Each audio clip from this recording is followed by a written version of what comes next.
शीतलहर से बचाने को गौशाला में डाला तिरपाल और लगाई हैलोजन लाइट। मुख्यमंत्री के निर्देश पर कमिश्नर ने गौसंरक्षण केंद्र का किया निरीक्षण। नियमित चिकित्सकीय देखभाल और वैक्सीनेशन कराने के निर्देश। तारांकिन 293 गोवंशों के खाने पीने के लिए गुड़, चना और हरे चारे की करे भरपूर व्यवस्था।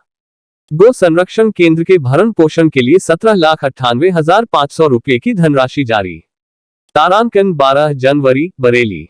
तारांकिन शीतलहर से गौ संरक्षण केंद्र में गायों को ठंड से बचाने के लिए शेड में तिरपाल लगाए गए हैं। इसके अलावा सभी शेड में हैलोजन लाइट लगाई जा रही है। इससे तिरपाल और शेड के अंदर गर्माहट बनी रहे। मुख्यमंत्री के निर्देश पर कमिश्नर संयुक्ता समद्दार ने फतेहगंज पश्चिमी के रफियाबाद स्थित वृहद गौ संरक्षण केंद्र का स्थलीय निरीक्षण किया। उन्होंने संयुक्त विकास आयुक्त, अपर निदेशक पशुपालन एसडीएम और चिकित्सा अधिकारी को निर्देश दिए कि गोवंश के रहने के लिए चारों ओर शेड में तिरपाल डालें। इससे कि सीधी और खुली हवा गोवंश के पशुओं को न लगे। इसके अलावा ठंड से बचाने के लिए सभी शेड में हैलोजन लाइट्स लगाएं, जिससे गर्मी बनी रहे। ठंड की वजह से सभी पशुओं को हरा चारा, गुड़, चना और पर्याप्त ताजा जल मिले। साफ सुथरा गौ संरक्षण केंद्र रखें। रफियाबाद में 293 गोवंश के संरक्षण के लिए विकासखंड को 17,98,500 रुपये की धनराशि भी जारी की गई है। कमिश्नर ने स्पष्ट निर्देश दिए कि सभी गोवंश पशु की नियमित चिकित्सकीय देखभाल की जाए। इसके अलावा उनका वैक्सीनेशन भी कराया जाए। लापरवाही किसी भी हाल में बर्दाश्त नहीं की जाएगी। गौशाला के गोबर गैस प्लांट से जलेगी नवोदय विद्यालय की रसोई। कमिश्नर ने फतेहगंज पश्चिमी में रफियाबाद स्थित गौशाला के निरीक्षण के दौरान गोबर गैस प्लांट का जायजा लिया।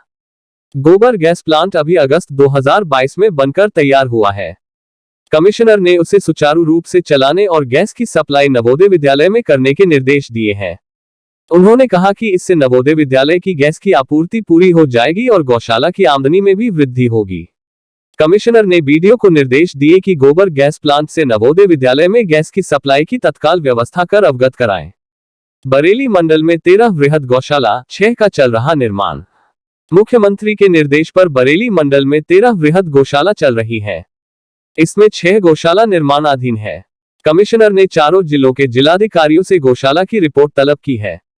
उन्होंने कहा कि निर्माणाधीन गौशालाओं का कार्य जल्द पूरा किया जाए।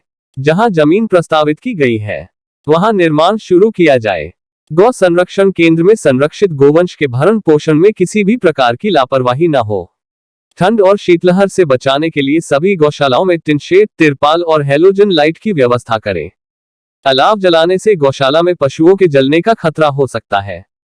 इस वजह से विशेष सावधानी रखें। सावधानी से ही अलाव जलाएं।